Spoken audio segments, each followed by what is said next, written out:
मेरा पॉइंट वही है कि जो इंटरव्यू में करा, मैंने तो अच्छे से उनको पहले बधाई भी दी, इतना बढ़िया रिस्पांस मिला है, इतना गुना इशू 100 गुना बढ़ना कोई मजाक की बात नहीं है। जरूर इन्वेस्टर्स का कॉन्फिडेंस है, भरोसा है तभी, और बिजनेस पे मैनेजमेंट की भी हमने तारीफ की, बड़ा एक्सपीरियंस मैनेजमेंट सब कुछ है। लेकिन क्या होता है, हर चीज़ एक प्राइस पे अच्छी होती है। आपका इशू 800 पे बहुत अच्छा है, आज भी मुझे अच्छा लगता है, 1000 पे भी अच्छा लगता है, लेकिन क्या उतना ही अच्छा 1400 पे। बस हमारा फर्ज ये भी बनता है कि क्या 1400 पे खरीदने वाला भी उतनी रिस्क पे खरीदा जितना 800 पे खरीदा था, और अगर नहीं तो उसको ये पता होना चाहिए। और मैं तो अभी भी कहता हूँ, अगर मैनेजमेंट कॉन्फिडेंटली गाइडेंस दे कि हम 3 साल में क्या करेंगे, लिस्ट होने के बाद तो कोई इशू ही नहीं है ना, आप बोल ही सकते हो। बाय द वे इसमें एक चीज़ और बताऊँ, और ये बहुत बड़ा मुद्दा है, जो मेरे ख्याल से आगे पीछे कभी न कभी रेगुलेटर्स इसको एड्रेस करेंगे।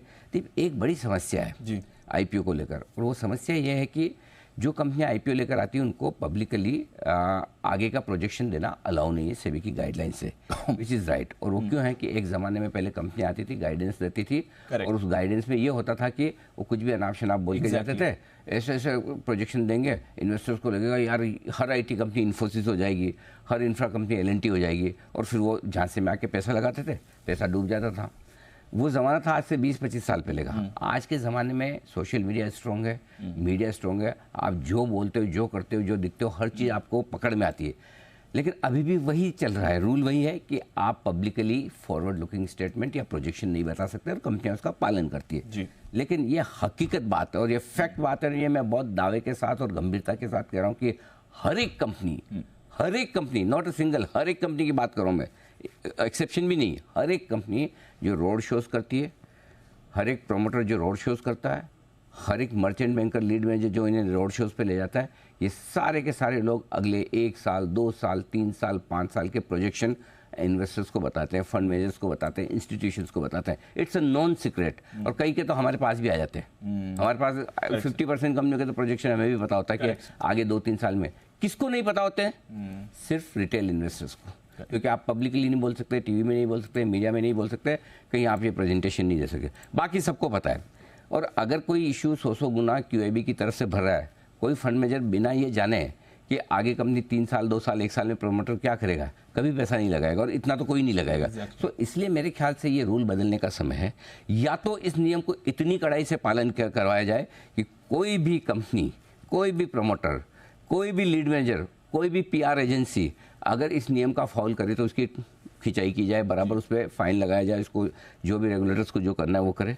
या फिर आप सबके लिए ओपन कर दो कि भाई ठीक है, ये प्रोजेक्शन है कंपनी के, और कंपनी नहीं करेगी तो आजकल तो हर क्वार्टर में आपकी जो आपने बोला है नहीं किया तो लोग अपने आप सवाल उठा लेते हैं। बिल्कुल, आप प्रेजेंटेशन दे दीजिए एक्सचेंजेस पे या मीडिया में रख दीजिए, या जिस तरह से आपको डिसमिनेट करना है, तो सबके लिए लेवल प्लेइंग फील्ड है। अभी क्या हो रहा है, सिर्फ फंड मैनेजर्स को पता चलता है क्या कर रहे हैं क्या नहीं है।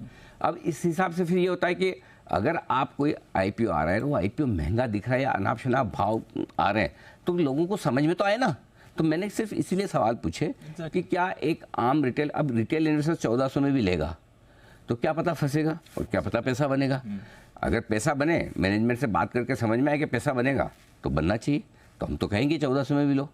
जैसे हमने टाटा टेक्नोलॉजी में बोला डबल होने पे भी लीजिए, क्योंकि वहाँ विजिबिलिटी बहुत साफ थी। और जहाँ नहीं है या जहाँ लग रहा है कि 3 साल बाद कैपेसिटी आने वाली है या पता नहीं कितना है, तो वहाँ हम 4 सवाल पूछेंगे।